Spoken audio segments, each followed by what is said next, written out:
for grace, the best I can. I am a Jesus girl. I'm a Jesus girl. All the way. I'm a Jesus girl. You changed my heart. I'm a Jesus girl. Ooh, fall forward, up and over. If I go, it's only higher. No matter where I stand, it's always on the Lord's side. 'Cause I've been reading Jesus girl. Hey, Jesus girl. Happy Wednesday to you guys. It's the Wednesday's Word for Women show remix time. I sure hope that your week has been flipping along fantabulously. Your day, matter of fact, is rocking this entire planet whenever you happen to catch the show today. Remember, guys, wherever you got to go, whoever you got to be with, you never have to allow somebody to kill your vibe or steal your joy on no day of the week. And we can say this truly because our attitudes, reactions, and responses is our responsibility. We get to choose what that's going to be. And so it is actually on me to help me have a good day. And if I'm struggling, I can always, because we are people of gratitude, flip through the Rolodex of our mind, grabbing hold of something to be grateful and thankful for. And that will shift a mood. I promise you, works every time. Today, want to talk a little bit about scars, battle scars. I was reading about scars, which I found very interesting, and I came across something that I seen that I actually hadn't thought about before. I actually thought that scars were a sign that you have healed completely. That is actually not true. Scars form because wherever this burn, wound, sore has occurred, it is not healed completely. And so since it's not healing completely, a fibrous connective tissue then starts to develop. So we get the scars not because we have healed, but we get the scar because it is not healing completely. And I thought, oh my gosh, that is worth a gander at. That's worth, a little thought, a little pondering. Because I think one of our biggest pains and disappointments is what causes the biggest propelling into the higher version of ourselves. I don't think that it's like in, the good times. I think it's our greatest pains and disappointments that grow us into the people that we were always supposed to be. I don't know if you agree with me or not, but I do know, have you ever thought about, your biggest pains, your biggest challenges and disappointments, how? And in that moment, you never knew you were that strong, but because that happened to you, then you realized that you were strong. So you didn't, that little cute cliche thinking is that you never know how strong you are until you're faced with something that you have to be strong and overcome.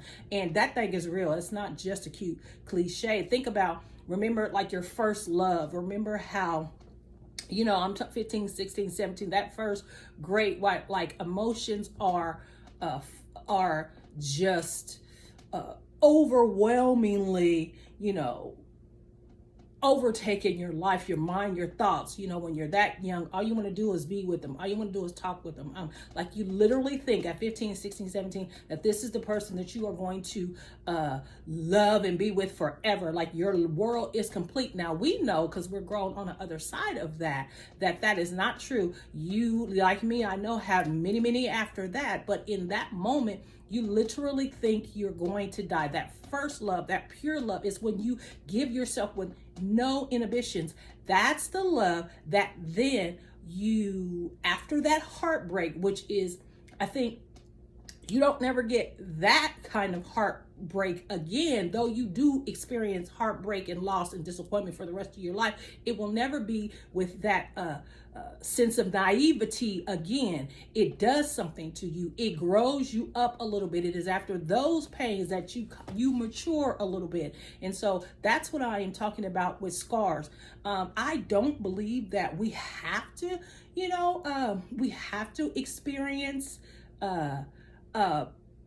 bad. I don't believe that we can't learn the lessons without pain, but there is a different type of knowing when you have experiences. I can know something, but until I experience, I don't know. I know it in theory, I know it in thought, but I don't know it in my heart, which is my mind, my will, my emotions. It has not impacted me in such a way that I know this. And I believe that's what scars are designed to do, are battle scars. Because if we have to say,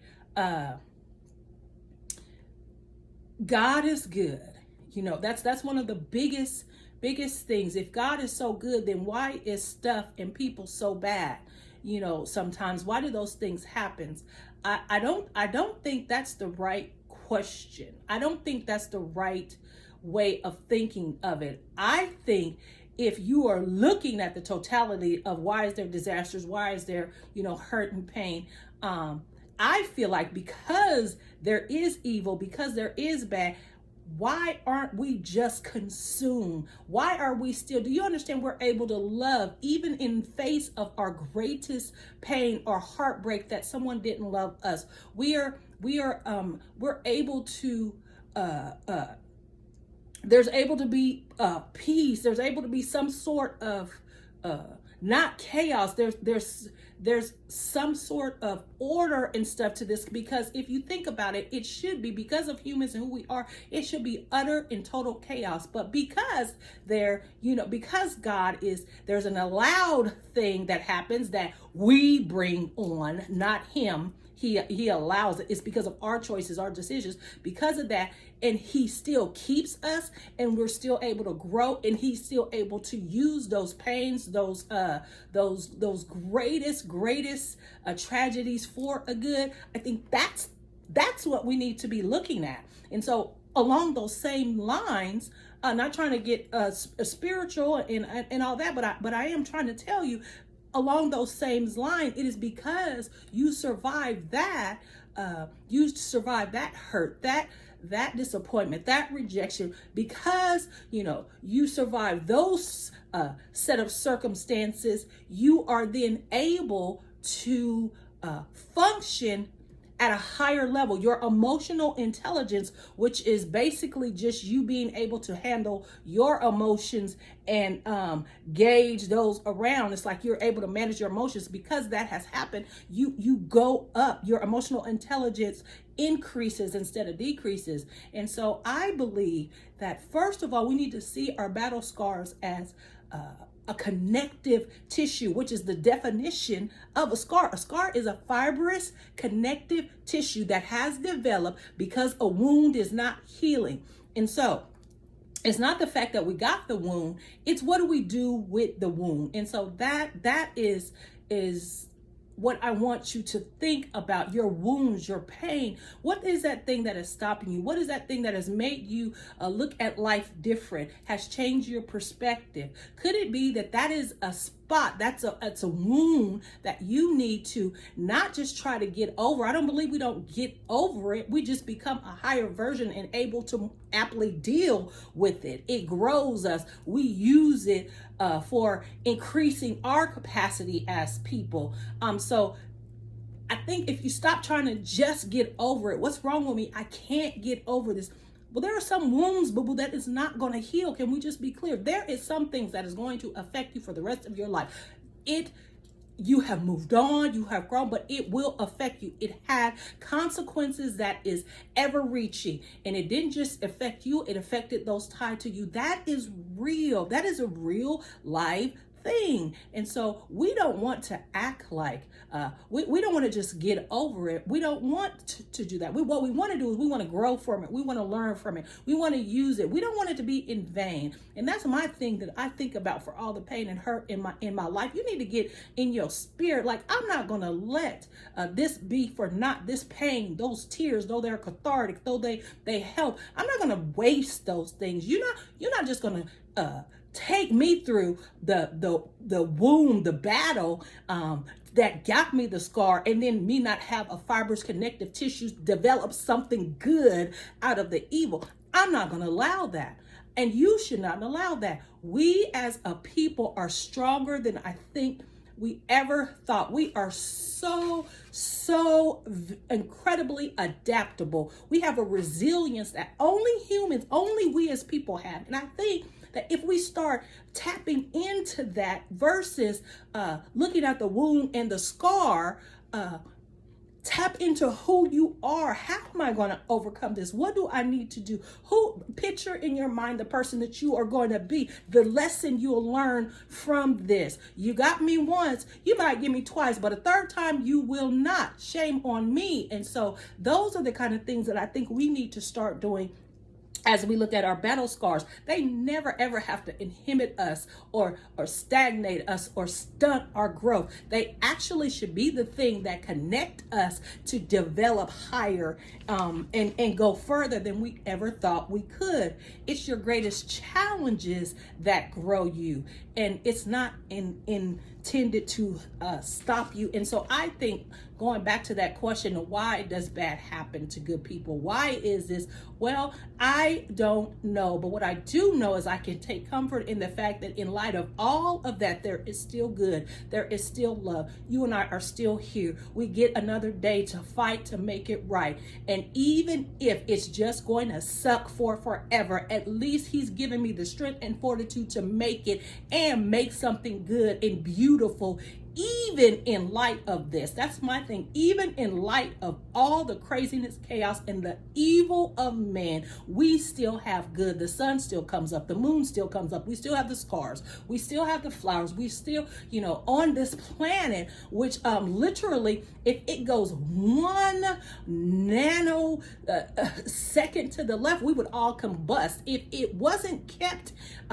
in the order that it is, we would be all floating around if we didn't have gravity. Like those kind of things, guys. Let's try to challenge ourselves to look at that. There are questions we're not going to answer. I don't know why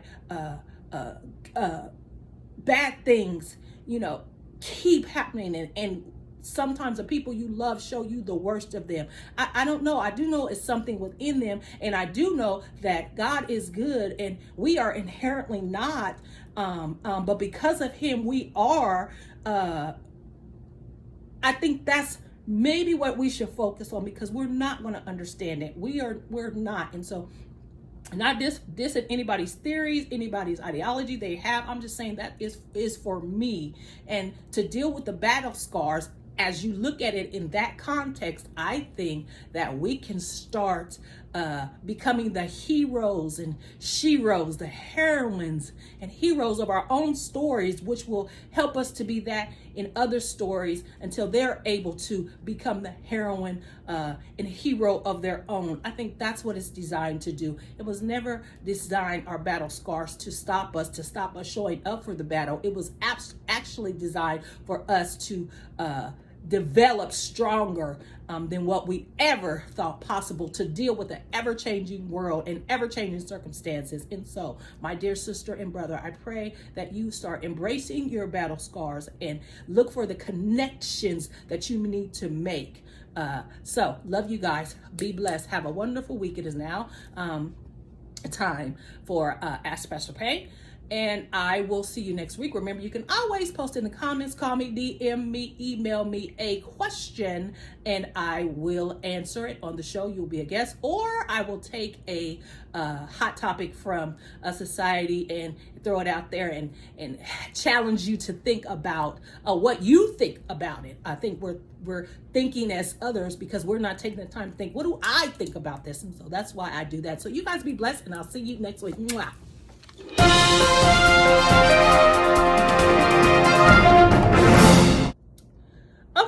I'm not going to go either which way, but I wanted to talk about this, the hot topic of the strike at a local plant here in Topeka. As many of you know, Frito-Lay is on strike, and not trying to, as I have talked to people who are striking, asking you to go which way or other. I just want to throw something out here for a thought. I don't know the intricacies of what's going on, what brought this up or whatever. I've loosely got a little bit of information, and so my first instinct was, what can I do to help? Now, it's not about, you know, for me, the issue, that's what I want to be clear about. It's not about the issues, but I want to ask you to ask yourself a question that I ask myself. In light of whatever is going on, was your heart turned to support? What can I do? Or was it, did you have an attitude of like, yeah, my job is secure, you know, I'm cool, that's not my thing, that's not my fight?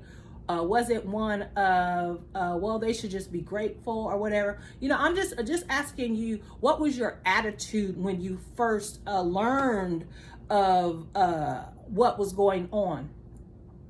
And whatever that is, my next question to you is, regardless of the issue, did it drive you to ask yourself, well, what can I do to help and support? Not the issue, but I'm saying, because these are people, did it drive you to ask yourself, well, what can I do to support these people in their fight? Like, we got to be so careful, guys, not to get so jaded and not to get so apathetic and closed-hearted that we cannot see, we're not driven to meet the need of the people, regardless of the circumstance or situation that they're in. That is secondary. For us, I believe the heart of us, of humanity, we are different. We're at the top of the food chains because we have a little thing called heart. We have a little thing in us that cares about our fellow human beings. We have the emotional intelligence to not only feel a thing, but then to act on a thing, to care for, to stand in, to support. We have all these things. We are an amazing creature. And so I just want to pop on and remind us, guys, not just at Frito-Lay, but whatever is around you, what you see. Martin Luther King said, everybody can't be,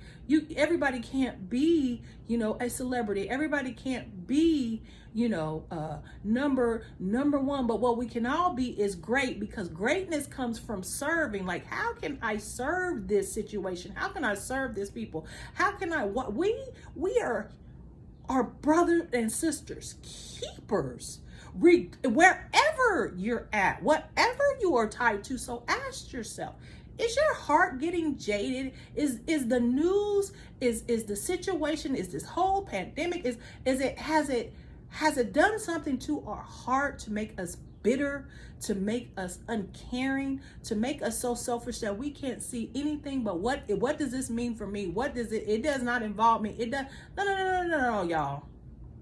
The Mind Your Business ministry in my life is strong. Matter of fact, it is always taking new members. It's open 24/7. And you never, ever have to leave this ministry. The Mind Your Business ministry is strong. Yet that does not exclude us from caring about our brothers and sisters, for caring about causes, not the cause, but the people who are in the cause. It's nothing to give water to someone. It's nothing for a Democrat to say, hey, can I help you, to a Republican when something goes wrong, or vice versa. It's nothing for a black, to help a white, or a white to help. It should not be, the circumstances should not be dictating to us what we do. What is the need? How can we serve? How can we make this better? And I think if we remind ourselves that's who we've always been, that's who we should be, then maybe we will start making these changes that we keep talking about we want to see happen. Maybe we will start correcting some of these wrongs. Maybe we will start getting lady justice in light of injustice if we will focus on the people versus the cause, because it's the people that matter most at the end of the day. Okay, at the end of the day, it is the people. Guys, can we start loving and caring and being our brother and sister's keeper? You don't have to agree with what they're doing. You don't have to, that's not it. Caring for the person versus the personality takes us a long way. Seeing beyond that which is in front of you, putting yourself in that place is like, I will want this to happen for me. Being what you needed when you were at your lowest and you didn't have anybody. Being that to somebody is, bar none, the best way of life to live, and you will make the biggest impact, and it will reach further than you ever imagined. So you guys be blessed. I just want you just to check your heart. I said all that. Check your heart. How are you emotionally? How are you feeling towards others? And do whatever it is you need to do if it's something that you don't like what you see. See you next week, guys. Your biggest fan praying for you as always. Be blessed. Jesus girl.